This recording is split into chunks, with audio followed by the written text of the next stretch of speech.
Koreans, ang galing nilang magreklamo.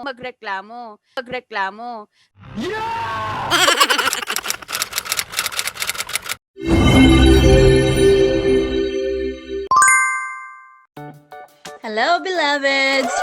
So, for today's video, we are going to talk about international friendship. Since we've been to a few other places, of course, new friends too.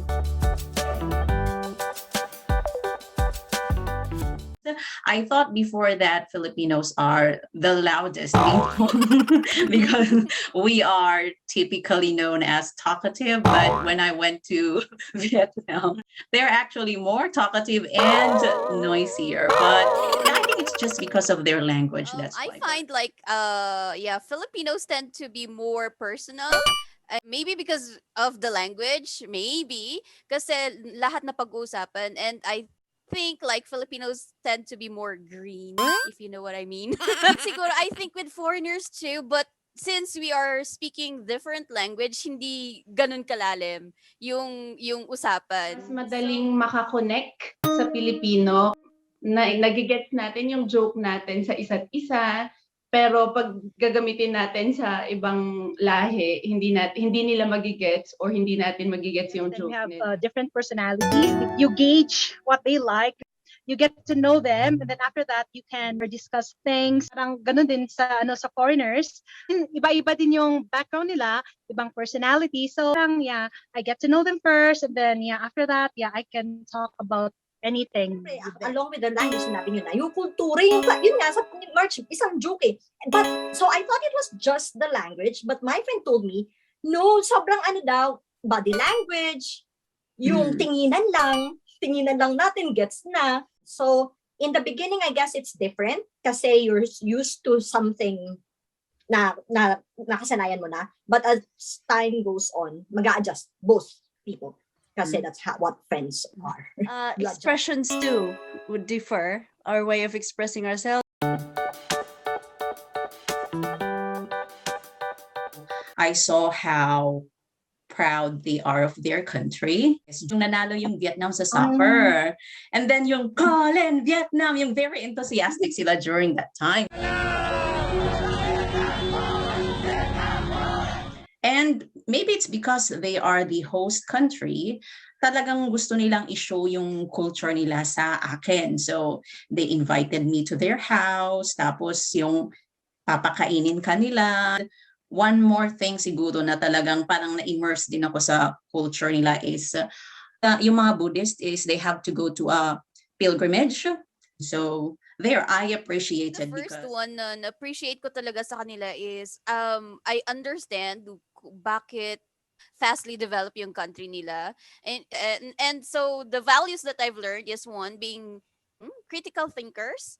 Nag-iisip sila in every step of the way. And one of those things na yung simple thing lang na naalala ko is reklamo.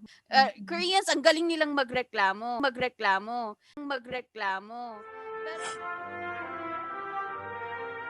쓰레기통에서 음식을 다시 꺼내온 것 같은 느낌이네요. 아, 그래도 다행입니다. 구더기는 털어내고 왔습니다. Pero I realize nga kapag hindi ka magrereklamo, walang change. Yung sa kanila is just a very small thing, magrereklamo na kaagad sila. Ganon. Kasi nga they have to change something. And mga Pilipino, we are very complacent na okay lang yan, kawawa naman yung waiter. Ganon. If we want to change, hindi dapat tayo maging okay lang yan. Sa mga Koreans, na-appreciate ko yung pagiging studious nila. Sobra silang mag-aral, na planado lahat, bata man yan or matanda na nag-aaral. Sa mga Vietnamese naman, parang mga Pinoy lang yung pagiging hospitable nila. Very open sila mag-invite sa bahay. Tapos yung pagpunta mo sa bahay nila, pagkain na marami. Di ba ganun yung Pinoy? So, Okay, so something that I appreciate, friends, yung they're being blunt or being vocal and being unsuspicious. Ayan na naman ang mga kamay ko.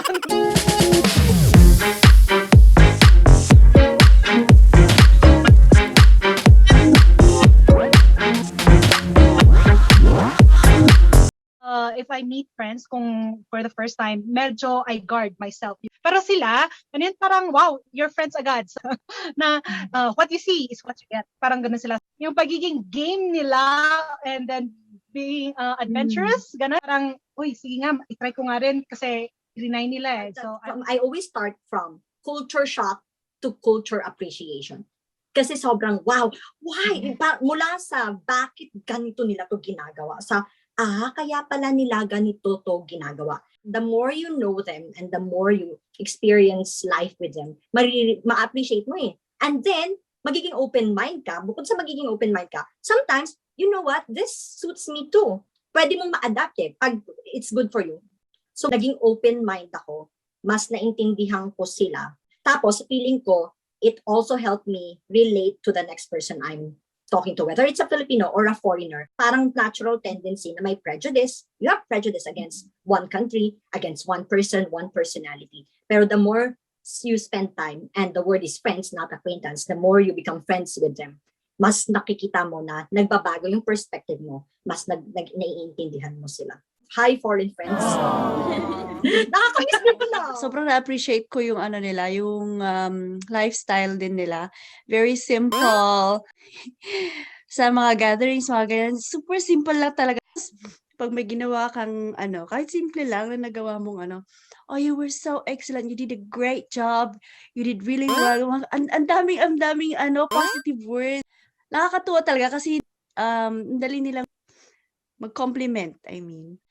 Hindi mo talaga mafe-feel any sort or kind of discrimination. Parang super pantay-pantay. Kahit yung boss mo, parang friend lang siya nakikipag-usap sa'yo. Usually, tourism naman yung nilalaban ko dito sa Pilipinas. For those who have been here in the Philippines, I mean, they appreciated their stay here. So, our reputation is not as bad as, you know, yung mga na-experience natin lately kasi, especially for us here na nasa Pilipinas, it's so negative. But with all those negativities, marami pa rin ako narinig na magandang comment about the Philippines doon. And what else? Pacquiao! Everybody knows Pacquiao. Kilala nila pati yung president natin. So, our president is either famous or infamous. Na-appreciate ko sa mga Filipinos from my foreign friends. It's really more fun in the Philippines.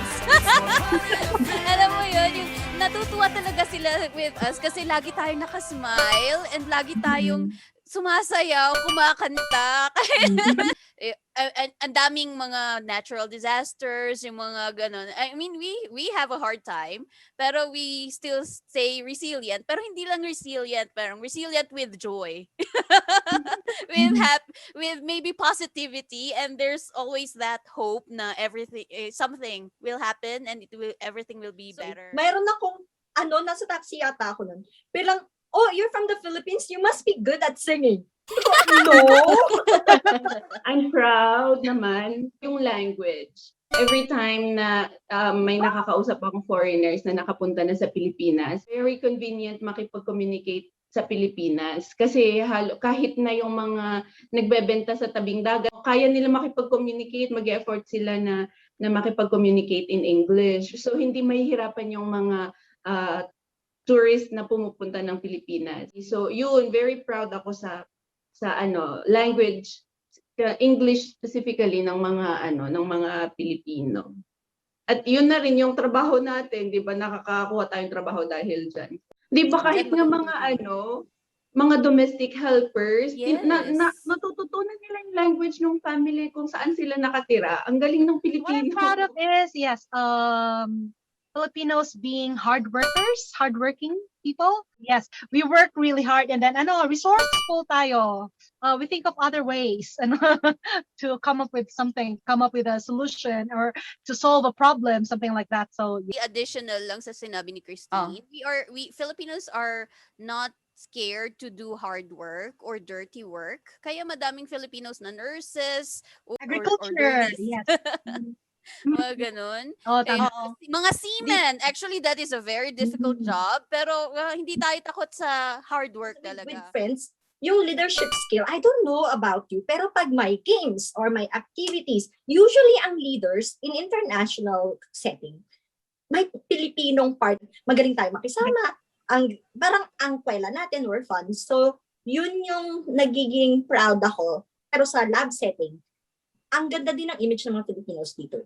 Na parang, bukod nga siguro sa language, pero madali tayong makaintindi, sumunod ng directions, and have your own thinking in research, for example. When we're friends, we treat our friends as family and really have a good relationship. I'm really proud of how we treat our family. So that ends another conversation about friendship and international friendship. And before we end, we'd love to emphasize that to laugh alone is crazy, but to laugh with friends is joy.